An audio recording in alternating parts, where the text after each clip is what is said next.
শেখ হাসিনার পদত্যাগের পর গণভবনে ঢুকে পড়ে জনতা। বাধা ছাড়াই শত শত মানুষ প্রধানমন্ত্রীর সরকারি বাসভবনে অনুপ্রবেশ করে।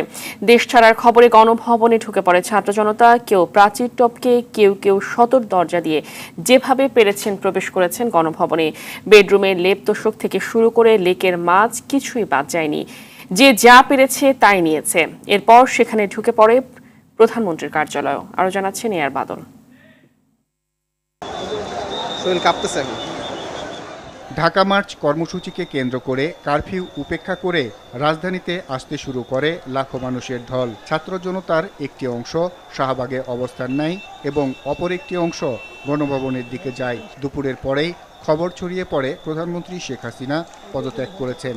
সেই খবরে গণভবনে প্রবেশ করতে থাকেন হাজারো মানুষ।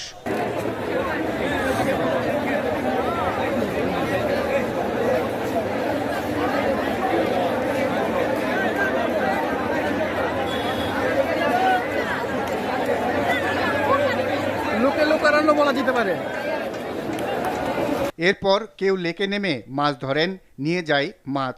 প্রধানমন্ত্রীর পোষা কবুতর, রাজহাঁস, খরগোশ, চেয়ার, সোফা, ফ্যান, ঝাড়ু পর্যন্ত নিয়ে যায় বিক্ষুব্ধ জনতা। এমনকি বাদ রাখেনি টয়লেটের কমোডও।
পরে আগুন দেয় তারা।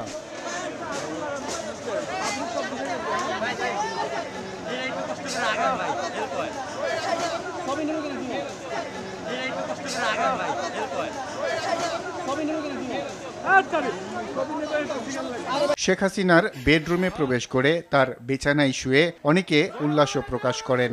এমন পরিস্থিতি কখনো দেখেনি এদেশের মানুষ। আওয়ামী লীগ সরকারের পতনে আক্রোশে ছাত্র জনতা এভাবেই বহিঃপ্রকাশ ঘটান। সবার মুখেই ছিল বিজয় আর উল্লাসের হাসি। ডিবি কার্যালয়েও অবস্থান নেয় ছাত্র জনতা। এআর বাদল, RTV, ঢাকা।